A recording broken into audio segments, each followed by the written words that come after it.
I do like that. Got a little noise out of it that time. Are you notes free? Yeah. Damn. Raw dogging it. Yeah. I left my notes in the office, and I'm like, I know the story pretty well. Yeah. All right, hello and welcome to the Moon Underwater Pubcast. I'm Kelly Daniels. Kel Daniels. Kel Daniels. Thank you. You got to stick with the branding, I man. guess I do. I started that last time, didn't I? Yep. Along with my new fiery personality. I don't know fun. I don't know if that one's coming back. Do you know that I saved the file to my computer? You know what I named it? What? Chrome Baby. That's good. I actually have some technical stuff to talk about. But today, so far, after the podcast, so far everything is weird as we're setting up. The battery that we always use that seems to last forever, apparently they eventually... You have to charge those things, I guess. Once every 6 months or something like that. It's like a car battery every few years. Yeah. It is. So, it's actually not... Well, you can hold it up. We can show... Here's what it looks like for those watching basically video. A brick, and it's like an actual brick. It weighs about as much as one. And as of someday in the recent past, within the last year, this became no longer allowed to fly because it was I remember too big. that. I felt proud that I texted you when you were about to leave and go, "Hey man, I think that you might want to look at this battery policy." Yeah. I think you were already on it, but just the fact that I was kind of aware, I felt like I was becoming a junior tech bro. I was annoyed. I had to go buy 2 other batteries. Yeah. And I know. And also the one that looked like that was a bomb, that didn't work. You know? Exactly. That's a drag. It is. So that happened, and then now there's it's like somebody ate their birthday cake on this table and then just didn't have a plate. And I was thinking it was a sick bird. A sick bird? Mm-hmm. That's too much. A lot of bird poo. That's too much. It's pink. Does bird poo go into I said it was sick. Pinks and greens? Sure. And, yeah. So this is an appetizing episode so far. Hey, so my opening thing, unless you have something. I don't. Okay. I just learned, I ran into somebody, a friend, name of Mary. I'm going to ding your bell, which is crossing streams in a way. I've never done that before. Yeah, you're not supposed to cross the stream. Yeah, you seem upset. Never. Yeah. Put off. But Mary is not podcast advanced, let's put it that way. She doesn't really know what she goes, "Oh yeah, I see on the Facebook that..." Sorry, Mary. No, this is she doesn't really talk like she this. She doesn't listen either. Maybe she will now. Here's how it's going. She's like, "How do we listen to your podcast?" At her and her husband, Pete Wolf. Ooh, what a name, huh? Sweet name. Yeah, cool cats. But they don't really do podcasts, but they wanted to hear mine because they know me. And so Mary gave me her phone and go, where do you listen? And I found a podcast app, and I just loaded our, Moon Underwater into all of them. Not just, I just made it to where it showed up if she opened the app. And I just saw her the other day, and she goes, I was just thinking of you. Every time I get in the car, I hear you. And she doesn't listen to the podcast or anything, except it just automatically starts up every time she gets in her car because of her Bluetooth. Oh, no. And it's still, only when she drives. She doesn't drive a lot. And so it's still on some, episode, months ago. Oh, and good. And she can't make it stop. And she asked me, and her husband's like, "Oh, you could..."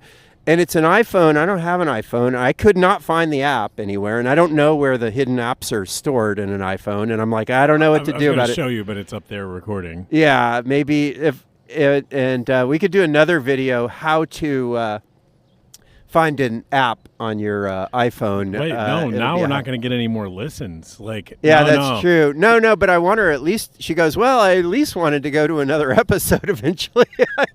Oh yeah. So anyway. That's it. I actually have some advice, tech advice to ask you. Oh, because you're an IT guy, right? I guess that's what people say. They do.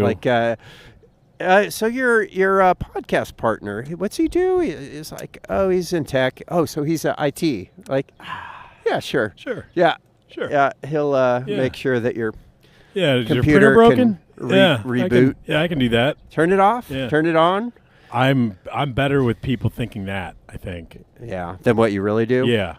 Which is It's too complicated. no, it's just dark web kitty porn, right? Well, that's part of it. I shouldn't have said. I'm sorry. Right. We'll cut that out. Right. But I don't really know how to edit. No. So You need a tech guy for that. yeah. So and I'm not doing it. So here's my question. I have a really cool MacBook. It's metal and silvery. Yeah. And it has like the charger is like magnetic. Yes. That's old. MagSafe. It's cool. And I like it. It's my travel They're the laptop. But it's old. I don't. I just use things until I absolutely can't use It must them be again. really old. It's pretty old, but so I realized that it hasn't really updated the OS, the operating system in a long time. What version are you on? It is Monterey 12.7.8. No, 12.7 was not Monterey. I think it is, isn't it? I think that, or sorry, 10.7 is not Monterey. No, 12.7. 10.12.7. That sounds more like it. No, it's 12 point something. OS, so what would it be? It's OS 10. It's always 10. Yeah. And then it's okay. a number of that. Okay. 10.12. Because it's X, but okay. it's 10. Okay. Because it was the 10th operating system that they had. Well, now they're on 26. Right, but it's still 10.26. But I think they've finally gone to like 26, but it's for 2026. Okay. Okay. Yeah. Well, it's several updates. It's just frozen on. So my question is, what's the problem with that? It still works, except that Chrome says it's not going to be able to. Yeah, you won't get security updates and stuff, and so any vulnerabilities won't get patched, and you can't, they can't be patched because of the nature of the operating system. Like it's closed source, so you wouldn't have access to the stuff to patch. Okay. And it, that's dangerous. That's why I was like, oh, they went back to for a while they didn't use the magnets. Yeah. And I was like, oh yeah, so you have a relatively new one because the new ones have the magnet again. charger again because they're great. Yeah. And I was all irritated when they didn't have it, but you have that's a good one. It still works. The Apples last long. So it's probably 10 years old. I looked at an Apple community board, and the guy said, as long as you don't update anything, as long as you don't let anything into your computer, then these don't go on the internet. Well, he just said as long as if that thing comes out, are you sure you want to change your computer by updating or by I think he said don't download anything, something like that. Basically, well, you can't use it for any reason. It's not. The Apples are pretty good for security stuff. Yeah, but I mean, okay, so looking at my email, that's a vulnerability that it could be because you're getting things in an email. If it depends on, I don't know. There's, if you think about. I think Apple's paying you off. They're making me buy a new. No, actually, every it's 3 quite years. the opposite. Yeah. No, and with the Macs, I would say you can go 5 to 7. Okay. If you think about, if you were a young enterprising hacker and you wanted to, get ransomware on somebody's computer and have them, and you get paid. Yeah. To de-ransomware their computer. Right. You want to target the biggest audience, the biggest potential set of customers, if you will. And by targeting the really old ones, you're pretty limited.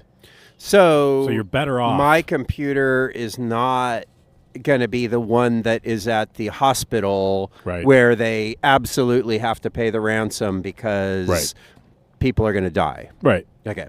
Yeah. But it's also, because it's an older computer, sure, there might be things that don't get patched, but it doesn't matter because, it's it has to be updated, or you have to, install software to do it or whatever, and you're reading emails and typing out your stories, your little stories. My little stories. Microsoft Office tells me all the time that I need a newer operating system to update Office. And you're like, thanks for the advice. I'm not taking it. Well, I just don't have an I just can't do that, sir. Right. And and then I asked Gemini. Oh, it's like you don't need a Mac. I asked Google. Yeah, I just asked Google. Why would you want one of those? Yeah, and it said, "Oh, that's fucked. That's a shitty product." Yeah, and actually, it won't shortly because Apple is going to use Gemini as Siri going forward. Yeah. Oh, because Siri's always been bad, I hear. Well, they were like, we're going big on AI. It's going to have Apple Intelligence. AI, that's what AI is. And then it just never really happened. And that was sort of a problem. There was a class action lawsuit. I might be getting $25. Nice. To 50. Sweet. Because I had an iPhone 15. Speaking of Apple, I just saw a little thing, and I clicked on it. Uh-oh. And it was an article. Oh. What it said was Steve Jobs had a beer test when he hired people. And he said it always just came down to, would I have a beer with this guy or gal? Mostly guy, let's face it. Right. And nerds. But he would just like ask, I don't know. It was a stupid article. I thought maybe you'd have the acid test. Would I drop acid with this guy? Yeah. I think he did a lot of that. Yeah. Maybe he just did drop acid with every employee, every interview, and then had the just tripping balls. Yeah. The interview on acid. Oh, and then if it was a good trip, he hired him. If it was a bad trip, nah, you're out. Yeah. So that'd be a good way to handle it. I think so. Speaking of bad trips. Speaking of bad trips, what a wonderful, you're a pro, That's why I get paid for this, folks. Our story today, as you know by the title, is, what is it called? It's Puppy by George Saunders. I don't have my notes. You know what it is. Can you tell the people? Yes. By George Saunders. Puppy by George what else has he written? Saunders. So he wrote a novel called Lincoln and the Bardo, which won one of the big awards. Oh. Pulitzer National Book Award or something. You've won all those. And he's, I haven't won all of them. A few. Let's just say I haven't won all of them. He is a big deal in the creative writing world. He's very beloved. And he is supposed to be a nice guy, and everybody, he's acceptable to a lot of people. And he writes stories like this. He has a bunch of story collections. He has a new novel out right now. I forget what it's called, but it is about a guy. It's a trippy boat just went by. Yep. It's got kind of an army thing going. Reminds me of Nam. It's notice the American flag with all the stripes. I'm glad that the LGBTQ thing is so popular in the army boat. Guys, didn't see that coming, but there it is. It is odd. There it is. I wonder what that is. Just he's a tough guy and he likes cock. If only, I mean, hey, I had Apple Intelligence to decipher the flag. Yeah. What is this? Oh shit! Those just listening, man. So passe. You are so missing out. Yeah. Everything's going on the Mississippi River. Gorgeous out right now, too. It really is nice. Except I have a very light jacket on. You must be cold. I am freezing No, I'm not. It's good. I'm not fragile in the way that I am. Some people are. Yeah. Not that there's anything wrong with that. Lighten the debatable. Loafers. Yeah. I'm going to go hop on that guy's I boat. think Lighten the Loafers. They got to bring that back. That's a good one. Great. You know what I mean? It was nice. And it's kind of complimentary. Yeah. Being light, he's graceful. Yeah. It's like a dancer. He's really thin. Yeah. Lighten the Loafers. Yeah. Yeah. Yep. Loafers are cool, too. They're retro. Yeah. They're back. That's like the molestache, which needs to go back away. What is? Oh, that's just like the porn stash, Yeah. kind of the molestache. Yeah. Oh, I never heard that. And gold chains. Yeah, that needs to go too. All of it. I don't need the early 90s in my life again. What about Mr. T's gold chains? No. Pity the fool. Yes. No, he is allowed to keep his. Yeah. I'm not even going to invite him on this podcast to defend himself. himself. He would totally, no matter how old he is. Yep. He would defend himself with vigor. Yep. So George Saunders is writes. I don't know. What'd you think about Puppy? Oh, It took me great. a while to decipher. Okay. Well, there's 2 points of view, yeah. and you go back and forth. The first time you heard Callie, I bet you didn't have any idea where the I'm like, fuck the she was. fuck is her deal? Well, but also she's just all of a sudden we're in a different point of view in a different place without a transition. But we've had that recently. The machine stops. Yeah. Yeah. We do that. But it's a little disconcerting how he jumps back and forth between these two The last points of story view. that we read, what was it? The pedestrian and then Kin Lu's plague. That's the one that switches. Plague. Yeah. All right, so By the way, a little plug. Kin Lu coming to Augustana College in fall. He's going to Wow. be the keynote speaker to the symposium day, which we dominated last year. Yep. With our huge overflowing standing room only packed house. Yep. But Kin Lu is Well, coming this got time. a tough act to follow. He does. Are you in charge of showing him around and getting him prostitutes? Or I am. Wait, where did that come from? Okay. I Just thought that was a call. You're entertaining him. No, I'm not. I Oh. don't have anything to do with that. It's just he just happens to be coming and somebody else brought him, and Yeah. that's pretty cool. All right, so I could totally relate to this story. Yeah. Should we talk? Okay. Should we go through it? Yeah, we should. Do you want to say how you relate to it? Because you're a bougie motherfucker who I doesn't am. like all these poor people I don't. and their trashy houses You're right. and their fatness, right? Nailed it. Yeah, I don't think you're alone in his reading audience. It was published in the New Yorker originally. Yeah. And it's pretty clear out of these 2 points of view which one the readers were going to occupy. Oh, yeah. And she starts out, the first very long sentence is gorgeous. I'm going to read it. All right. And it's not, call me Ishmael short, but I think it's equally as brilliant. Look at that.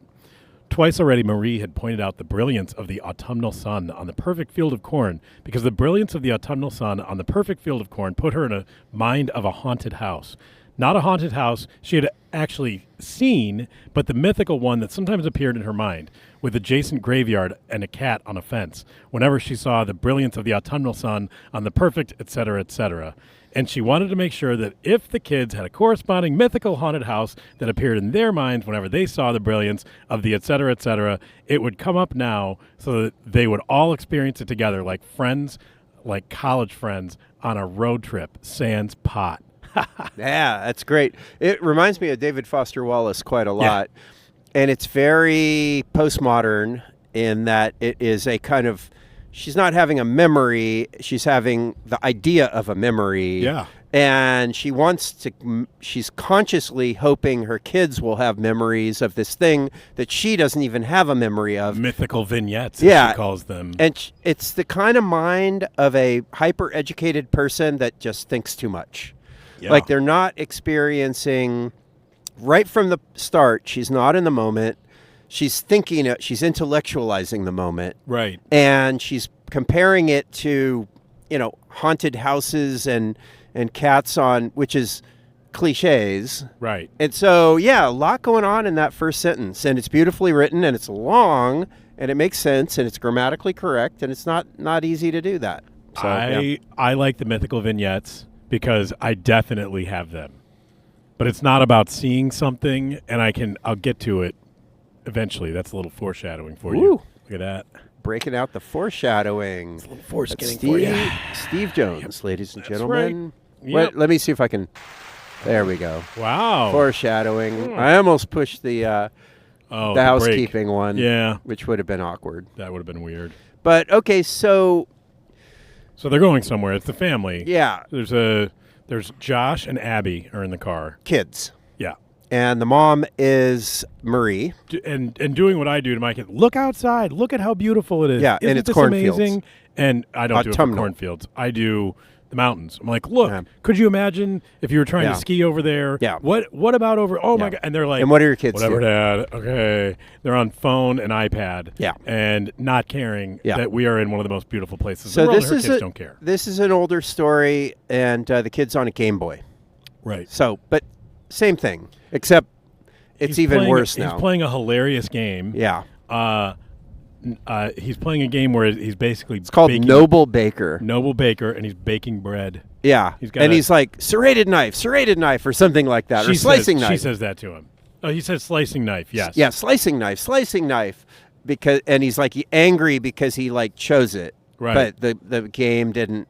Do you remember why he's playing Noble Baker instead of a better game? No. Because his mother looks at all the games and doesn't let him play any violent ones or ones with objectionable content. Sounds like the 90s. And then she finds Noble, like the whole point is baking bread, and yet the kid is still just With a as... knife.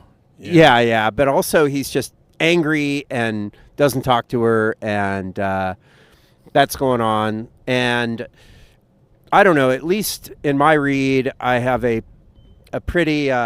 significant dislike for this woman and her family. And I mean, I guess the kid is the kid. You're not going to blame them. But I pretty much am like sick of them immediately. Is that, I don't know, or Steve, you look shot. You're like, no, I am I'm that. like, what? Yeah. Hey, what? Did we read the same story? I mean, so far it's got the same characters, but your read is totally different. Oh yeah. Yeah. I mean, I liked her at the beginning. I didn't like her from the start. Well, She wants her kids to look outside.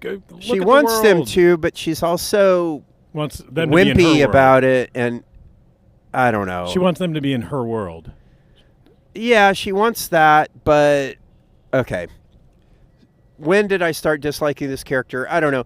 But to me, she is a practitioner of gentle parenting. Have you heard that term? No.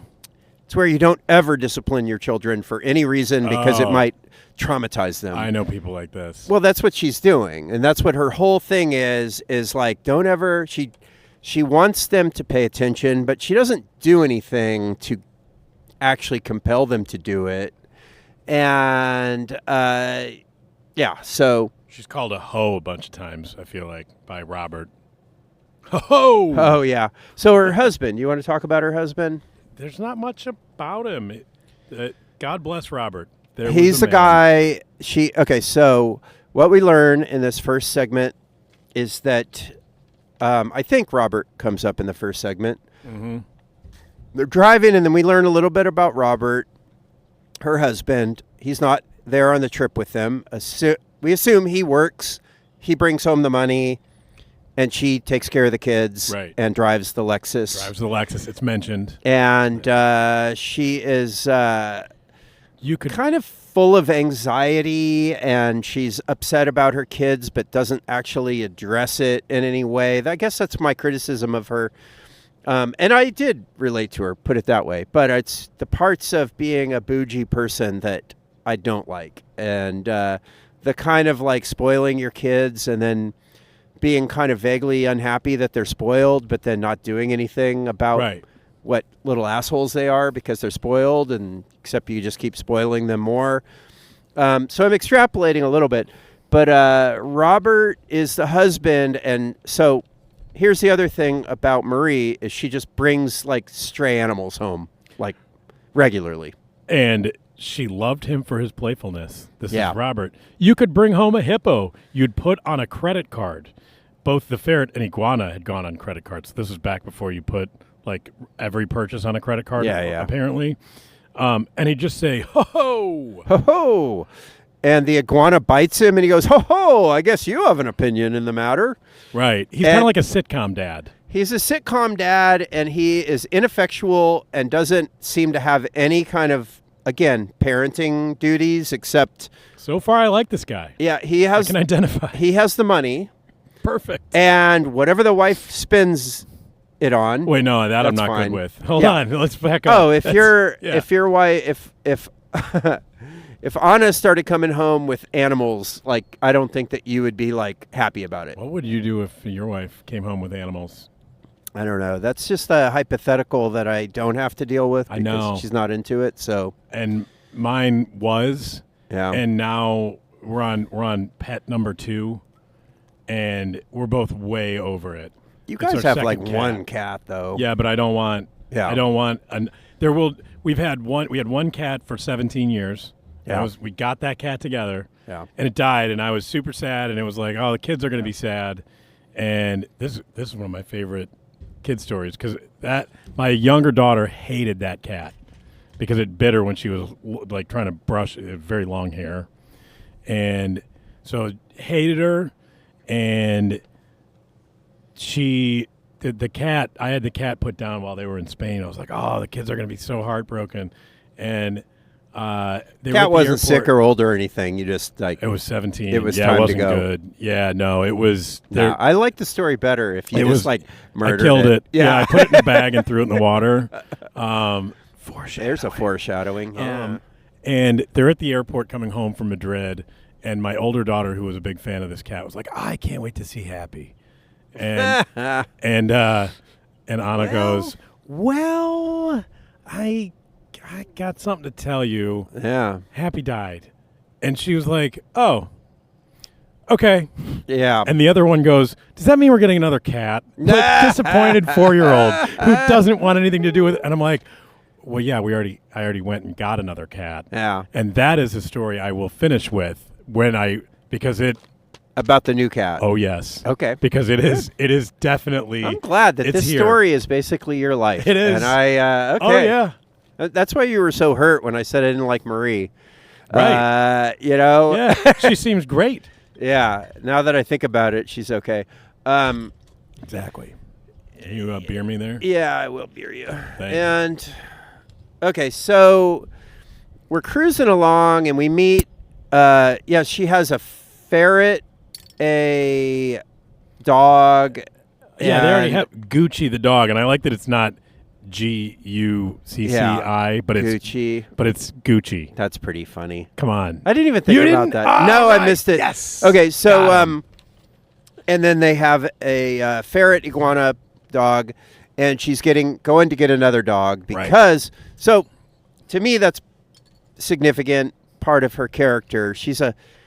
There's a certain kind of person that just keeps getting more animals. Why do you need to keep getting more animals? Well, I don't know. I feel like, at least in this character's place, she's trying to fill some kind of need, some kind of void. Yeah.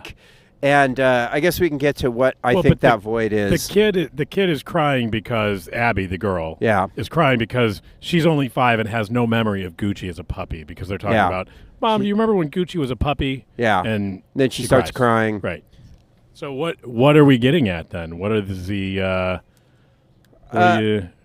well, let's just move on with the plot. Oh. And then all of a sudden we meet somebody named Callie who opens the window blinds. And at first I thought it was just somebody in the car. But then I realized, Me too. Oh, okay, we just shifted to another place. And where we shifted is the owner of the puppy that they are going to go and purchase. Yes. And then Callie is a very different kind of person, at least on the surface. She is looking out her window at her backyard, and she says it's perfect. It is. Yes, awesome. It was still solved so perfect. And what she's talking about ultimately isn't her beautiful backyard, because we assume the backyard's probably not very beautiful. Right. They are country folks, and they are not wealthy. Right. We're not exactly told that, but we can get it. And she has a kid who she has like chained up in the backyard. Because he got away. He ran across I-90. Yeah. He is a hyperactive kid that's supposed to take medicine. He doesn't always take his meds. And he is a special needs kid that his name's Bo, and he's some kind of a special needs kid. We don't know what, but he, earlier he ran across a interstate apparently, allegedly. And she is like, I can't like keep him locked inside, and like so she puts like a leash on him, and it's a great. And he's like, he runs and he like bounces off the end of the leash at one point, but he's sort of like back there doing his thing. He's a dog on a leash, and the dog that who is is the for puppy? sale Yeah, is inside. Yes, the irony. Yeah. I do think the title "Puppy" asks us to wonder who is the puppy. Yeah, and it's probably Bo is the puppy at least as much as the actual puppy. Right.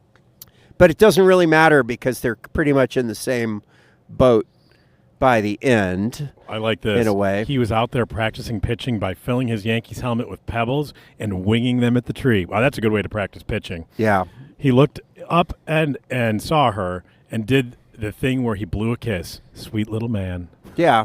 He's tied up. He's chained up. Yeah, but he's also blowing kisses at his mom. Right. He's like, he is kind of sweet, and she cares about him. He wasn't mean to anybody in this. No. Yeah. And so we get her point of view, and we eventually learn, and I may be jumping ahead a little bit, that Nope, you're there. it's really important to sell this puppy. Yeah. Because the husband... Well, they had cats. They had kittens. Yeah, they had too many kittens, and the husband had to go and kill them all because he's the kind of guy that gets shit done. Right. But he cried. He did. And put him in a bag, and he threw him in the pond. Yeah, and then he cried later, but that's what you got to do. And this puppy is going to be also killed if they can't figure out a way to do something because they can't afford it. I knew somebody whose father did that. Yeah, people do it. It's a thing. So the stakes for at least Callie and the puppy are set that if these people don't buy this puppy, the puppy's doomed. Yep. And it's adorable. It's got it's like a white face with a brown patch over one. Patches is what I would call it. Aw. Yep. So cute. Mm-hmm. It's a pretty non-player character in a lot of ways. It doesn't really do anything. It just kind of sits there. Right. And it's kind of listless, but they finally pull up to the house. And what happens when somebody in a Lexus pulls up into a trailer trash kind of place? Yeah. She's hoping for. Well, she's upset that she said it was cheap. Yeah. Wait, what was cheap? That the puppy was cheap. Oh. Normally, you agree on a price. Oh, you mean Callie? Yeah. Oh yeah, Callie sees the Lexus and she's like, I wish I would have charged more. No, I'm talking about from Marie's point of view, because we go back to Marie's point of view. And she's like, the fuck is happening here? And she's like, I don't know if I... no, at first she's like, well, this will be a good learning experience for my kids. It's like, oh, look, these are poor people. Right. Like Josh and Abby. This is how they are. This is how they live. We should feel sorry for them. Right. You know, and this is what happens when you don't study hard. That kind of thing.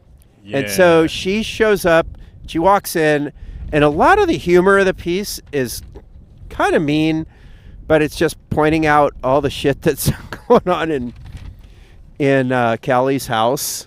It's amazing. The encyclopedia in the empty aquarium. I'd like to read the first thing as they walk in. Do it. She's thinking to herself here.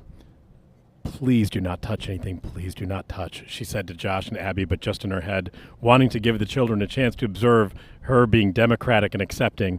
And afterward, they could all wash up at the half-remodeled McDonald's as long as they just please kept their hands out of their mouth, and God forbid they should rub their eyes. Yeah.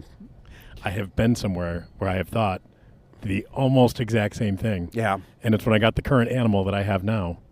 Oh, it was a 4-hour drive. Tell the story now. 4-hour drive to. This story's about you. You should sue George Saunders. He's pretty rich. It's already started. Okay. Yeah. Good. A 4-hour drive. So I mean, I was in the car. George Saunders, if you're listening, you're going to be served. You can come on this show. Yeah. And defend yourself. Yeah, unless you want to just wait for the lawsuit. Right. And you can defend yourself. It's your choice. At that. Your choice. Your choice, bro. Right. So, yes, 4-hour drive, 3 something is like far country, and we're starting to get further and further out. And this was a place with, it was very rural.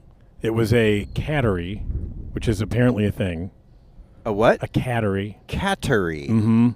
And they were like, Place that manufactures cats. Or, yeah. And the brews proprietor, yeah, we showed up. I want to describe her as missing some teeth, but I don't think that was the case. But that's just how that's like the haunted house kind of imagery that you just put in there. Definitely. And and my mom made the trip because the kids were in Spain, and she's like, yeah, I'll go. I'm like, all right, I'm gonna go get this cat. And so we get your there. mom like putting on like those neoprene gloves or something when you get there? She is very, very particular. Yes. She was, as we're pulling up, and her mother would say stuff like this. She's like, this is what they call rural poverty. Those are the words that came out of her mouth. I swear to God. Your mother said that. Oh. And I was like, shut up. Wonderful. It's fine. We get out of the car. We are outside of the cattery, which is away from, it is fortunately separated from the house. And I have never smelled so much ammonia in my entire life. I'm really selling this. So cattery is just like a crazy cat lady. Yes. That just lets the cats. And has a cat barn. Yeah. And that is the animal that we animal. Wow. And I say animal because I literally call her barn cat because it's like she'd have been better off, like just outside and happy. Yeah. And chasing.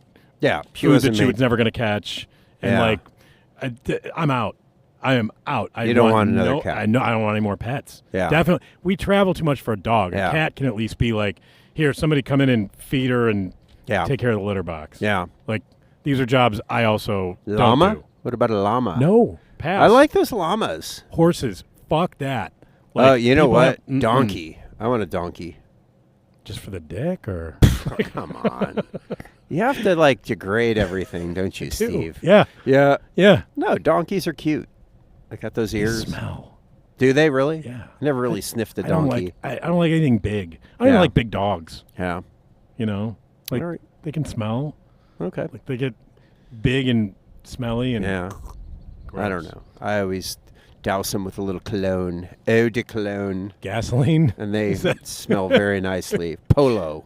Oh. A good, like, an 80s scent. I was going to, that you could get rid of a dog with gasoline. Yeah. You said it, not me. I did not. All right, folks. So if you're still with us. She's being extra judgy. It's hard not to be, though. There's there's like a basketball in the sink. There's encyclopedia in the aquarium. In the aquarium. It's just a really filthy place, and it's chaotic. Yep. And it's like there's a sense of maybe not hoarding, but just, you know, people aren't putting stuff away. Well, they picked up the dog poop off the floor, and the phone rang, and the lady of the house plodded to the kitchen, placing the daintily held paper towel-wrapped turds on the counter. Which is gross. It's super gross. Yeah. So this is why it's what's her name's story and not Callie's. Oh, because it's Marie's point of view more than Callie's. Right. So we also learn about Marie's past. I think this is important. Marie was not a spoiled, privileged kid. She had a single mother that would hoard around and like locked her in a literal closet while entertaining a literal ditch digger. And she was the dick digger. Dick digger. Yes. You're the one that slipped. You said dick. Did I really? Yeah. And then you said dick ditch. Always thinking about that. Where was I? Now you threw me off, man. I know. Good. I was on a roll. Talking about the ditch digger. The ditch digger. Oh, and they left her. They didn't pick her up from a junior high dance during a blizzard, and she had to like walk home uphill both ways in the snow. Well, but I kind of believe that she was neglected as a kid. Yeah. And so she had it hard. And to me, this is feels like a very Gen X story, in that Gen X is famous for their parents just like go outside and don't come home until dinner time. And a lot of stuff that nowadays they would call neglect, but it was more just stay out of my way, do what you want to do, not going to worry about you too much. My parents And then- weren't like that, but they were also like not. I had a whole lot of freedom at 16 because I didn't have a phone. They had no way of knowing where I was. Yeah, part of it's And- just that. I lived an hour drive from downtown Chicago. Yeah. And guess what we used to do?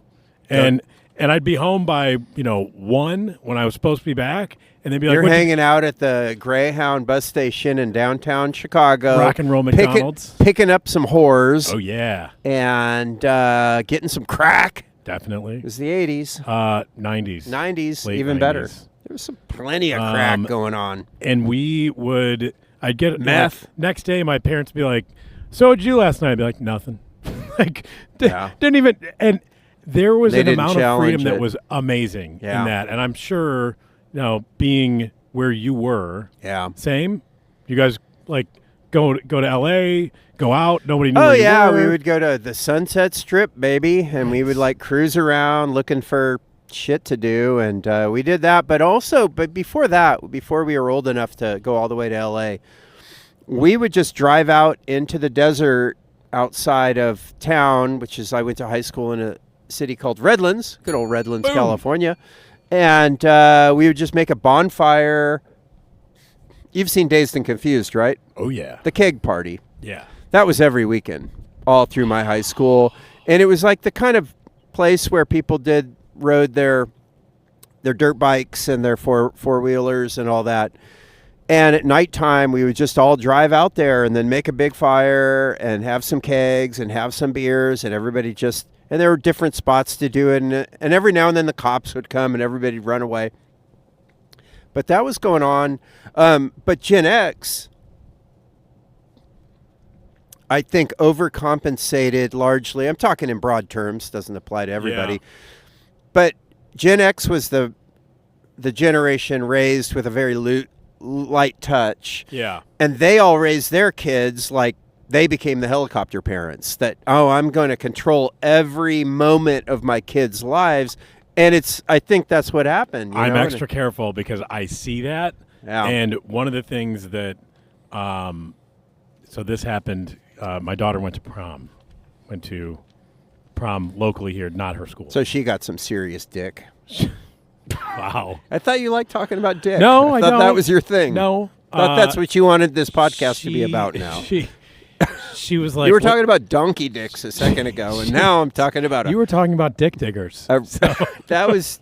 I did not. That was you. You slipped, not me. I don't know. We'll have to rewind and listen again. She wanted to know what time she had to be home, and I was like, I don't care. And my wife was like, what? And I go, yeah, but it's prom. Like, you just, I mean, do whatever. I was like, what time does he have to be home?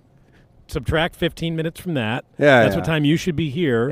But you can come back whenever. And I generally had that kind of freedom. Sounds cool. But then there's like, okay, well, I need to know where she is. And there's the Find My on the iPhones, and you can see where somebody is. And I'm like, I'm not doing that. Like, look, that's if I have a reason to check, that's a problem. So I'm not going to check. I like but that. My wife does it all the time. Not the wife. You. This is bros rule. Chicks. Be a grown up. Like, figure it out. You can do it. It's fine. Yeah. By the way, we might as well do this. Let's do it. Hey folks, let's take a break. So while you're topping off your pint, we've got a quick bit of housekeeping. If you're enjoying The Moon Underwater, do us a solid. Leave us a good rating and review wherever you listen, Apple or Spotify. It really helps more people stumble into our cozy pub of books, films, and conversation. And don't keep it to yourself.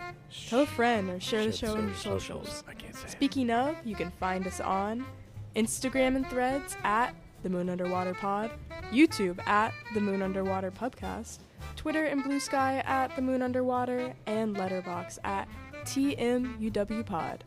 We're posting updates, extra thoughts, and the occasional pub-related nonsense. So join us there. If you have any questions, comments, suggestions, or if you just want to say hi, write us at theguys@themoonunderwaterpubcast.com. All right, back to your regularly scheduled pints and paperbacks. All right, what were we talking about? Not dicks. done with that subject. My God. Okay, so here is a sentence. Well, a paragraph. The money that jumped shot. out. Okay, then all right. They would adopt a white trash dog. Haha. They could name it Zeke, buy it a little corncob pipe and a straw hat. She imagined the puppy having crapped on the rug, looking up at her going, "Can't hip it." Had she come from a perfect place? Hip it. Everything was transmutable. She imagined the puppy grown up, entertaining some friends, and speaking to them in a British accent. My family of origin was, rather not, shall we say, of the most respectable. and it's funny because I used to tell Anna stories about the first cat that we had. She's like, oh, I kind of missed the cat. I'm like, oh, no, you don't worry about her. She's out having adventures and doing she's like, what? I'm like, oh, I got like a story in my head about how, it's like we're like the dim-witted owners of this cat that's actually following us around the world. We were doing some world traveling. And she's like, where do you come up with this? I'm like, I am a child, actually. And she sounds like one. Yeah. She does sound like a child, and it's funny. I do think your daughter is probably more mature than you. Oh, definitely. Yeah. Are you kidding? Oh, my God. Yeah, so she does this ha-ha thing. I guess one of the themes of the story is the comparison between these two women, Marie and Cassie, and the thing I think that the author was going for, and I think it's there, is that they have more in common than they think. Okay. They're both not great parents. They love their kids very much, but they aren't doing a terrific job of raising them. And they both do this ha-ha thing. They do say ha-ha. And they both kind of talk almost the same in a way, or at least think. So anyway, that's just something. And I think that's kind of the message that Saunders wants us to get, is that, one of them is poor, one of them is rich. But except for the money, they're kind of the same person. It's just one of them, their circumstances are completely different. But I'm not sure if I buy that reading completely. I don't know what Marie did to get into the position she's in.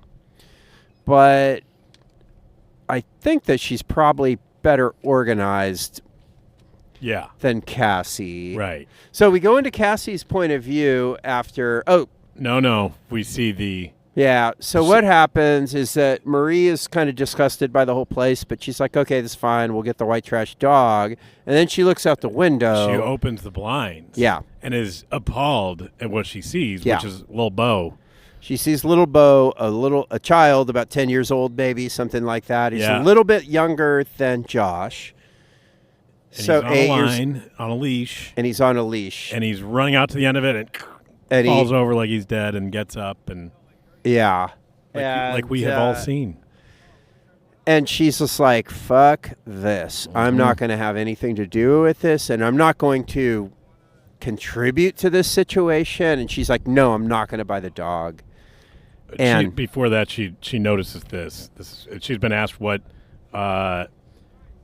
she's going to name him from Cassie, and her head she says the cruelty and ignorance just radiated from her fat face. Yeah, with its little smear of lipstick. This is me. That's like I would think something like that. It's great. Marie's awesome. Clearly the hero in this. Yeah. So yeah, Abby freaks out. Josh was like, whatever. I think Josh is kind of upset by it. I think he sees what's going on and he's kind of like disturbed. I get it. Yeah. And he stops talking and he actually kind of shuts Abby up. He's like, let's get the fuck out of here. This is sketchy. But she's saying that, well, wait a minute. They could just have it for free. Yeah. Take it. They really wanted her to have it. Yeah. And the reason is they've been talking about these other things, and they knew what had to happen to the dog if they didn't take it. Yeah.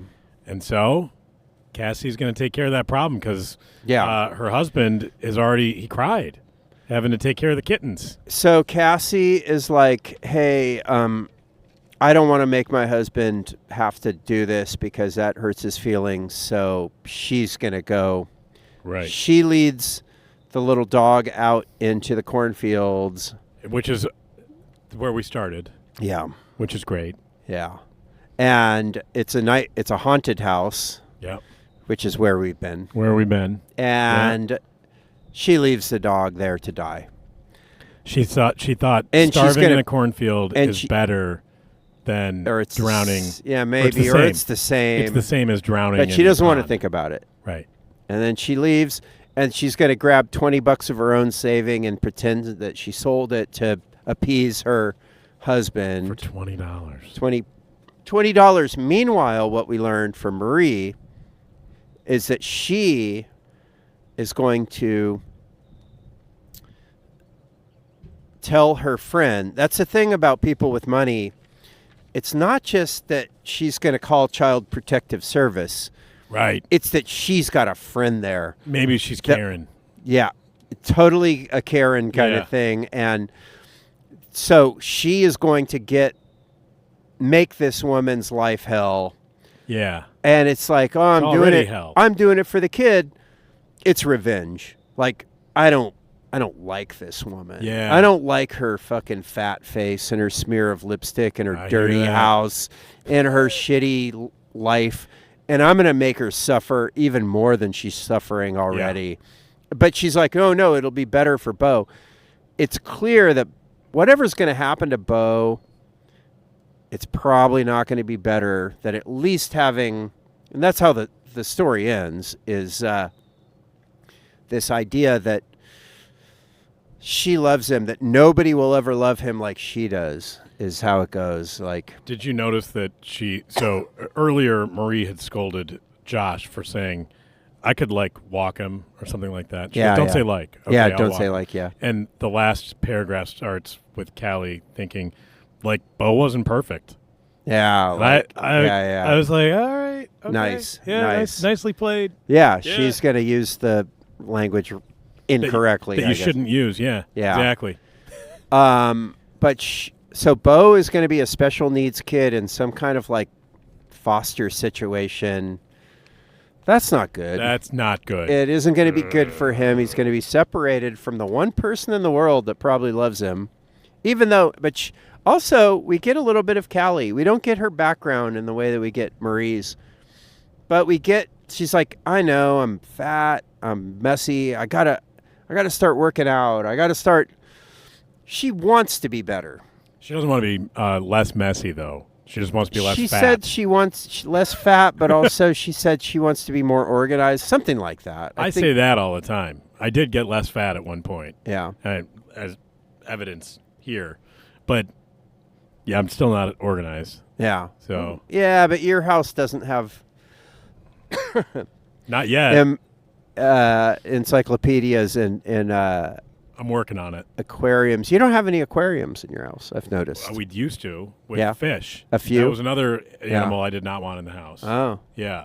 It's easier just, having less stuff in your house to start with. And yeah, I'm this summer I'm at home alone for 3.5 weeks. Yeah. I'm getting a dumpster. Oh, you're going to get rid of shit. Oh, yes, I am. Oh, nice. Yeah. Where's the stuff? Because your house doesn't seem cluttered when I've been there. Basement, the family room. Yeah. Some of the stuff is kids' books in the family room from, for a 2-year-old. Yeah. My kids are a lot older than that. They read them at the time. Yeah. And it was good. Yeah. That's it. Yeah. So, all right. I liked it. Yeah, I thought it was good. I did Marie, too. clearly the heroine of the story. She's awesome. She no is. problem with her at all. Not at all. She's a great parent. She is. Oh, the best. Instilling the best values in her kids, and she came up from nothing. She didn't say that this woman was white trash. And she was thinking it. And her husband is just goes with whatever, rolls with the punches. What a good guy. Both, I think the husbands are similar, and they're totally disengaged from the whole. Neither one of them take responsibility for anything. They just kind of let everything go, and they let their wives kind of do the dirty work, I'd say. And the women are the same. They're both kind of fucking up in different ways. Yeah. And but I think the deck is stacked for Marie. Marie, we get her backstory. We feel for her a little more.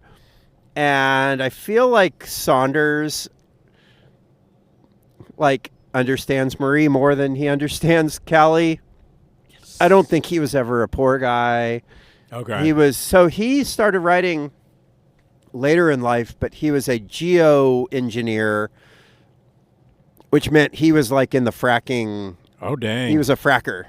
Like he was working in the oil fields of Texas and and he went to the University of Mining or something in Colorado. Colorado School of Mines. Yeah, he went there and then he went to Texas and he was doing a mining engineering and he started writing these little funny stories and eventually I got to write this down. Yeah. And he eventually became a writer and he's a big shot.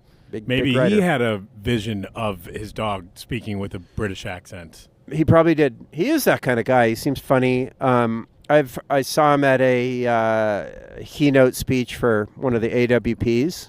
Nice. And he was good at that. And I've heard him in interviews. And he has a Substack. I have to say one thing, and I hope this. Say it. I hope this isn't going to be the last thing we say. He really, really disappointed me on a podcast. Womp womp. Here it goes. So it's the New Yorker. This story was published in the New Yorker. Puppy was. The New Yorker has a podcast where they take a New Yorker author and then he picks a favorite New Yorker story. Uh-huh. And he or she, or they, I suppose, but he or she, I think, is all of the examples so far. But who knows what's going to happen in the future? Right. Why did I bring that up? I guess that's the world we live in. You know? I hope this is the last thing you say because I'm going to keep going. That's amazing. Okay. So whoever is the author that's brought on to reads aloud one of their favorite New Yorker stories. Okay. And then discusses it with the host. They read the whole story? Yeah, they read the whole story that takes a half an hour or whatever. And then for another half hour, they kind of unpack it the way we do. Yeah. So he chose one by Claire Keegan. Oh. You know that name? I do. Who is she? I don't remember. Yeah, you faker. You're right. I mean, I know the name. We read some Claire Keegan. Yeah, you don't but remember. I don't remember which one. It was the Irish. It was the James Joyce. Well, Keegan's the Irishest name ever. So she was the one that, it was the woman that goes to cheat on her husband and then gets kind of like locked up in a creepy guy's house that maybe serial killer. Remember that one? Yeah. Called Antarctica, I think. Yes. So he reads a story by Claire Keegan, but he won't read the story out loud. He has Claire Keegan, read it, even though that's not how the podcast is supposed to go. And I'm like, that's weird, whatever.